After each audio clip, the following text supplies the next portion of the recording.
ദേശീയ രാഷ്ട്രീയത്തിൽ ശ്രദ്ധാകേന്ദ്രമായി മടങ്ങിവരാനുള്ള ഇടത് കക്ഷികളുടെ ശ്രമങ്ങൾ ഇത്തവണയും ഫലം കണ്ടില്ല. സിപിഐഎമ്മും സിപിഐയും തമിഴ്നാട്ടിലും രാജസ്ഥാനിലും ജയിച്ചത് കോൺഗ്രസ് കൂടി ഉൾപ്പെട്ട സഖ്യത്തിലെ മൈനർ കക്ഷി എന്ന നിലയിലാണ്.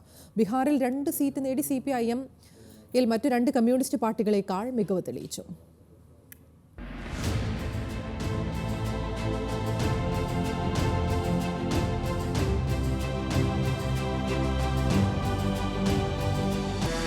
രണ്ടായിരത്തി വാജ്പേയി സർക്കാർ വീണ് UPA അധികാരത്തിൽ വരുമ്പോൾ തിരക്കഥ എഴുതിയത് പ്രകാശ് കാരാട്ടും സീതാറാം യെച്ചൂരിയും ചേർന്നാണ്. UPAയുടെ പൊതുമിനിമം പരിപാടി പ്രണബ് മുഖർജിയുമായി ചർച്ച ചെയ്തത് സ്വന്തം കൈകൊണ്ടെഴുതിയത് സീതാറാം യെച്ചൂരി.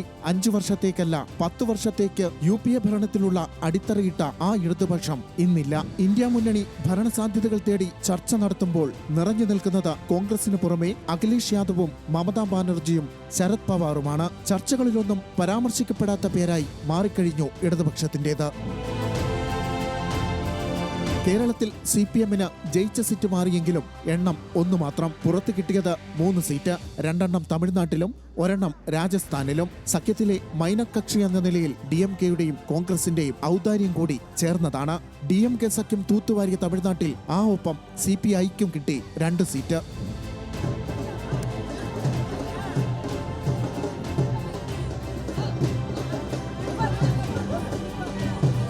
ഇതിനപ്പുറം പശ്ചിമബംഗാളിൽ ജയിക്കണമെന്ന് CPIM ആഗ്രഹിച്ചത് സംസ്ഥാന സെക്രട്ടറി മുഹമ്മദ് സലീമാണ്. സലീം മൂർഷിദാബാദിൽ തോറ്റത് 82,000 വോട്ടിന്.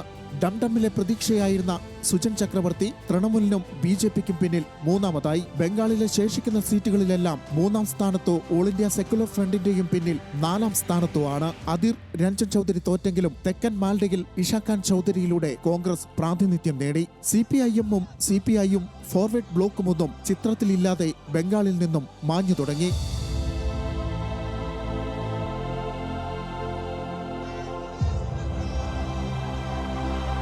ത്രിപുരയിൽ കോൺഗ്രസുമായി സഖ്യമുണ്ടായിട്ടും മത്സരിച്ച ഒരേയൊരു സീറ്റിൽ 4,80,000 വോട്ടിന് തോറ്റു. 2ാമത്തെ സീറ്റിൽ മത്സരിച്ച കോൺഗ്രസ് 6 ലക്ഷം വോട്ടിന്. ഇതിനെല്ലാം അപ്പുറം ഏറ്റവും തിളക്കമുള്ള വിജയം രാജസ്ഥാനിലെ സിക്കറിൽ അമ്ര റാമിന്റേതാണ്. നിയമസഭയിലേക്ക് ഒറ്റയ്ക്ക് മത്സരിച്ച് പലവട്ടം തിരഞ്ഞെടുക്കപ്പെട്ടിട്ടുള്ള അമ്ര റാം ഇത്തവണ കോൺഗ്രസ് സഖ്യത്തിൽ കിട്ടിയ സീറ്റിൽ കൊടിപാറിച്ചു. കഴിഞ്ഞവട്ടം ബീഹാറിൽ CPI സ്ഥാനാർത്ഥിയായി മത്സരിച്ചു തോറ്റ യുവ സെൻസേഷൻ കനയ്യകുമാർ ഇത്തവണ ഡൽഹിയിലെത്തി Congress സ്ഥാനാർത്ഥിയായിട്ടും കടന്നുകൂടി.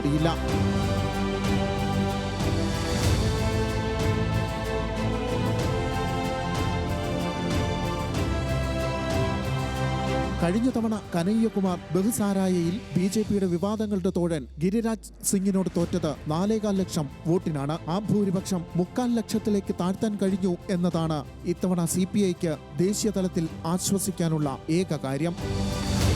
Election desk, news Malayalam.